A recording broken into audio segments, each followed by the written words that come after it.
पितृपक्ष में दिवंगत पूर्वजों की मृत्यु तिथि पर पितरों के लिए श्राद्ध और तर्पण करने से पितृ तृप्त होकर वंश वृद्धि और सुख शांति का आशीर्वाद प्रदान करते हैं। श्राद्ध पक्ष शुरू होने को हो, ऐसे में पंडित पुरुषोत्तम गौड़ हमारे साथ मौजूद हैं। आइए उनसे जानते हैं कि क्या कुछ महत्व है श्राद्ध पक्षों का हिंदू धर्म की मान्यताओं में, और श्राद्ध पक्ष में किस तरह से पितरों को खुश किया जा सकता है और उनसे सुख और समृद्धि का आशीर्वाद लिया जा सकता है।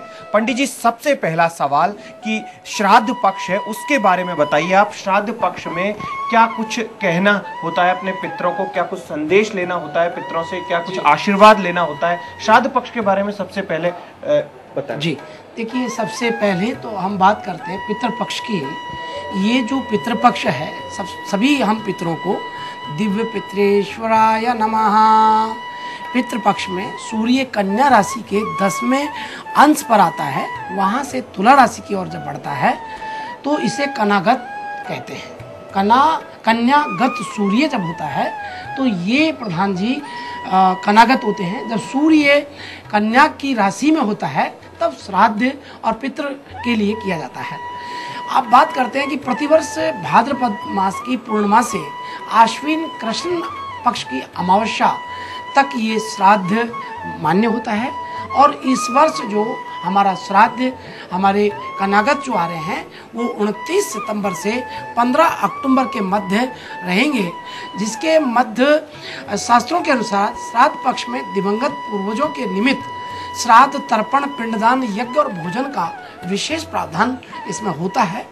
साल में जिस भी तिथि को दिवंगत होते हुए जो दिवंगत होते हैं उस पितृपक्ष की उस तिथि को उनके निमित्त विधि विधान पूर्वक श्राद्ध कार्य संपन्न किया जाता है और करना चाहिए। जिस तिथि में पूर्वज की मृत्यु हुई है उसी तिथि में श्राद्ध निकाला जाता है। अब यहाँ बात करते हैं उनके विधान की, तो उनके निमित्त विधि विधान पूर्वक श्राद्ध कार्य संपन्न करना ही आपका दिवंगत आत्माओं के प्रति श्राद्ध निकालना होता है। हिंदू धर्म की मान्यताओं के लिहाज से पितृदोष क्या होता है? पितृदोषों को इस वक्त में किस तरीके से दूर किया जा सकता है जिस तरह से हिंदू धर्म की मान्यताएं हैं? बिल्कुल, आपने देखिए बहुत अच्छी बात कही है। ये बहुत अच्छी बात हमारे दर्शकों को आपने जानकारी के लिए पूछा है कि जो पितृदोष के कारण उनकी जन्मपत्री में जब ये पितृदोष होता है तो उसके दुष्परिणाम से बचने के लिए ये जो अभी श्राद्ध पक्ष है, इस दौरान जो पूर्वजों की तिथि है उसमें श्रद्धा से किया जाना वाला कार्य ही श्राद्ध होता है। और श्रद्धा से उनके निमित्त जब भावना से आप करते हैं तो आपकी जन्मपत्री में जो पितृदोष है उसका निवारण हो जाता है। हम बात करेंगे जन्मपत्री में किस प्रकार से इसका दोष होता है, वो हम आपको बताएंगे। लेकिन बात यहाँ अभी जो कर रहे हैं कि इस के दुष्परिणाम से बचने के लिए क्या करना चाहिए, तो आश्विन कृष्ण पक्ष में किए जाने वाले श्राद्ध कहलाते हैं। और वार्षिक श्राद्ध में एकोदिष्ट वसु रुद्र और आदित्य श्राद्ध के देवता हैं। इन तीनों देवताओं को हमारे द्वारा पूज्य करने के साथ ही आप पितृदोष के निवारण होता है। पंडित जी, एक और सवाल, पितरों की मनुहार किस तरह से की जानी चाहिए हिंदू रीति रिवाज के लिहाज से? तो पितरों की मनुहार को किस तरह से करें लोग, आम जो जनता है, आम लोग जो हैं जिनकी मान्यता है श्राद्ध पक्षों में, हिंदू धर्म के लोग हैं, वो मनुहार का किस तरीके से तरीका अपनाएं जिससे कि उनके पितृ प्रसन्न हो? देखिए, ये बहुत अच्छी बात कही है। विष्णु पुराण में कहा गया है कि श्राद्ध और तर्पण से तृप्त होकर के पितृ समस्त कामनाओं को पूर्ण करते हैं। श्राद्ध में पितरों की तृप्ति ब्राह्मणों के द्वारा ही होती है और इसलिए श्राद्ध के अवसर पर दिवंगत पूर्वजों की मृत्यु तिथि को निमंत्रण देकर के ब्राह्मण को भोजन, वस्त्र, दक्षिणा सहित दान देकर के श्राद्ध कर्म करना चाहिए। इस दिन 5 पत्तों पर अलग अलग भोजन सामग्री रख करके पंचबलि करें। यह है गौ बलि, श्वान बलि, काक बलि और देवादि बलि। ये पिपली का आदि बलि चींटियों के लिए होती है। इसके बाद अग्नि में भोजन सामग्री सूखे आंवले और मुनक्का के साथ भोग लगाएं। श्राद्ध में एक हाथ से पिंड और तर्पण दूसरे हाथ से करें। यह ये मनुहार का इनका तरीका है।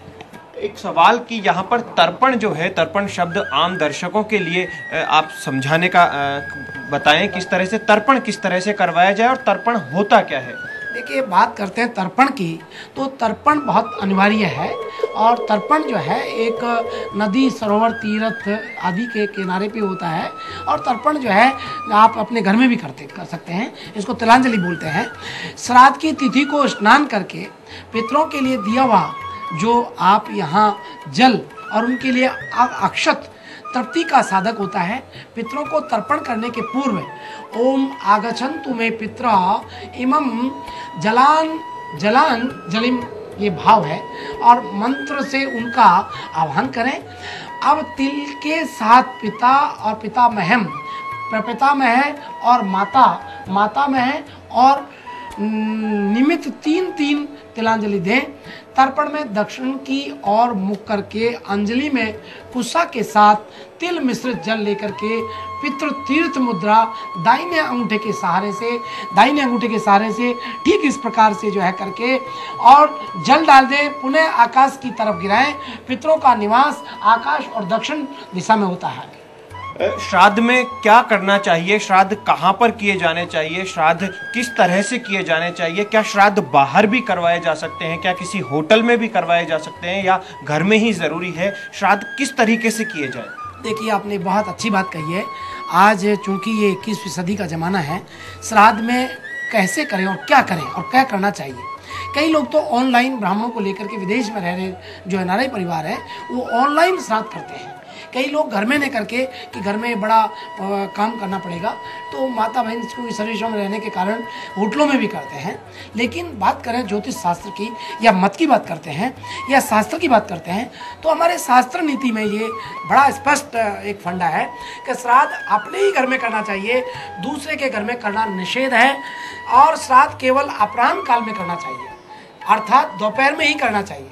श्राद्ध में 3 वस्तुएं पवित्र हैं, जो द्विता, पुत्र, कुतब काल, दिन का 8वां भाग और काले तिल श्राद्ध में 3 प्रशंसनीय बातें हैं कि बाहर भीतर की शुद्धि, क्रोध और जल्दबाजी नहीं करें। और श्राद्ध काल में गीता जी व श्रीमद् भागवत पुराण, पितृ सूक्त, पितृ संहिता आदि व रुद्र सूक्त ऐसे मधुमती सूक्त का पाठ करना चाहिए। मन, बुद्धि और कर्म तीनों की शुद्धि के लिए बेहद जो है ये फलप्रद है। इसलिए हम कहना चाहेंगे कि घर में ही श्राद्ध को करना चाहिए। पंडित पुरुषोत्तम गौड़ से बातचीत जारी रहेगी। फिलहाल लेते हैं एक छोटा सा ब्रेक।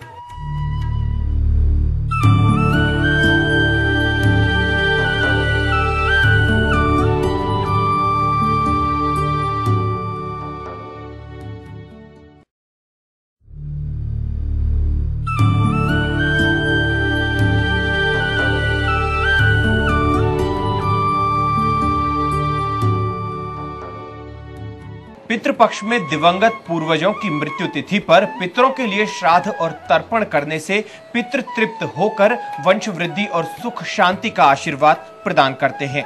ऐसे में पंडित पुरुषोत्तम गौड़ हमारे साथ मौजूद हैं। आइए उनसे जानते हैं कि क्या कुछ महत्व है श्राद्ध पक्षों का हिंदू धर्म की मान्यताओं में, और श्राद्ध पक्ष में किस तरह से पितरों को खुश किया जा सकता है और उनसे सुख और समृद्धि का आशीर्वाद लिया जा सकता है।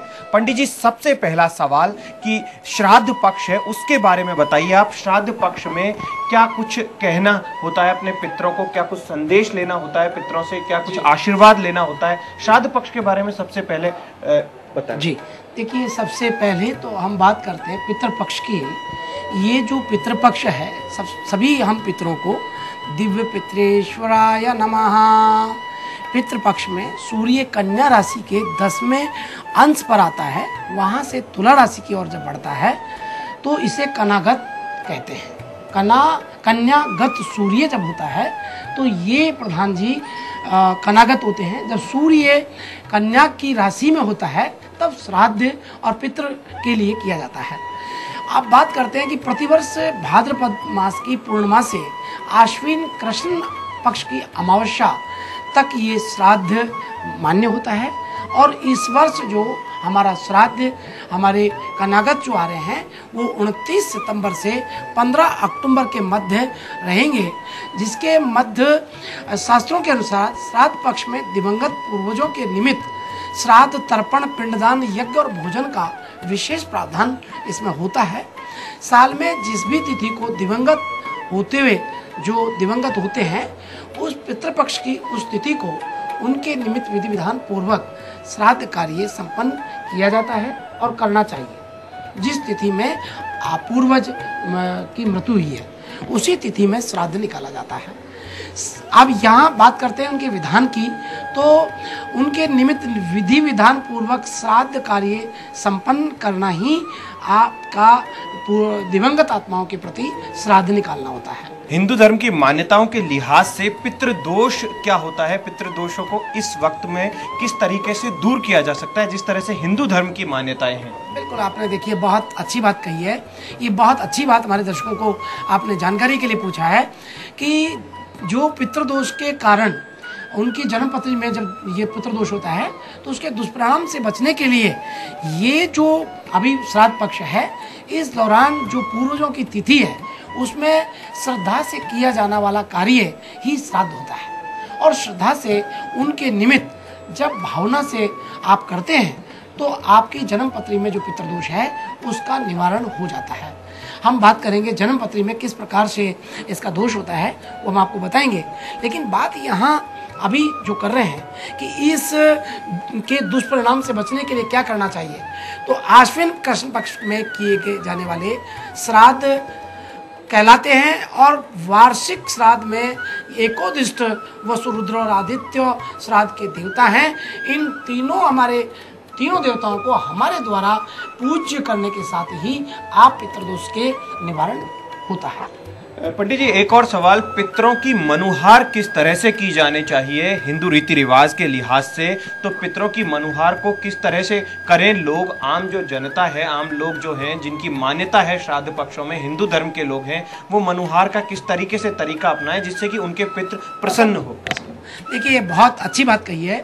विष्णु पुराण में कहा गया है कि श्राद्ध और तर्पण से तृप्त होकर के पितृ समस्त कामनाओं को पूर्ण करते हैं।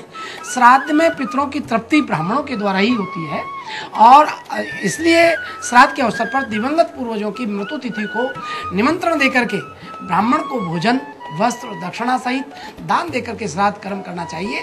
इस दिन 5 पत्तों पर अलग अलग भोजन सामग्री रख करके पंचबलि करें। यह है गौ बलि, श्वान बलि, काक बलि और देवादि बलि। ये पिपली का आदि बलि चींटियों के लिए होती है। इसके बाद अग्नि में भोजन सामग्री सूखे आंवले और मुनक्का के साथ भोग लगाएं। श्राद्ध में एक हाथ से पिंड और तर्पण दूसरे हाथ से करें। या ये मनुहार का इनका तरीका है। एक सवाल कि यहाँ पर तर्पण जो है, तर्पण शब्द आम दर्शकों के लिए आप समझाने का बताएं, किस तरह से तर्पण किस तरह से करवाया जाए और तर्पण होता क्या है? देखिए, बात करते हैं तर्पण की, तो तर्पण बहुत अनिवार्य है। और तर्पण जो है एक नदी, सरोवर, तीर्थ आदि के किनारे पे होता है। और तर्पण जो है आप अपने घर में भी कर सकते हैं। इसको तिलांजलि बोलते हैं। श्राद्ध की तिथि को स्नान करके पितरों के लिए दिया हुआ जो आप यहाँ जल और उनके लिए अक्षत तृप्ति का साधक होता है। पितरों को तर्पण करने के पूर्व ओम आगच्छन्तु मे पित्रा इमं जलान जलिम, ये भाव है और मंत्र से उनका आह्वान करें। अब तिल के साथ पिता और पितामह, प्रपितामह और मातामह और निमित्त 3-3 तिलांजलि दें। तर्पण में दक्षिण की ओर मुख करके अंजलि में कुशा के साथ तिल मिश्रित जल लेकर के पितृ तीर्थ मुद्रा दाहिने अंगूठे के सहारे से ठीक इस प्रकार से जो है करके और जल डाल दें। पुनः आकाश की तरफ गिराएं। पितरों का निवास आकाश और दक्षिण दिशा में होता है। श्राद्ध में क्या करना चाहिए? श्राद्ध कहाँ पर किए जाने चाहिए? श्राद्ध किस तरह से किए जाने चाहिए? क्या श्राद्ध बाहर भी करवाए जा सकते हैं? क्या किसी होटल में भी करवाए जा सकते हैं या घर में ही जरूरी है? श्राद्ध किस तरीके से किए जाए? देखिए, आपने बहुत अच्छी बात कही है। आज चूंकि ये 21वीं सदी का जमाना है, श्राद्ध में कैसे करें और क्या करें और क्या करना चाहिए। कई लोग तो ऑनलाइन ब्राह्मणों को लेकर के विदेश में रह रहे जो एनआरआई परिवार है वो ऑनलाइन श्राद्ध करते हैं। कई लोग घर में नहीं करके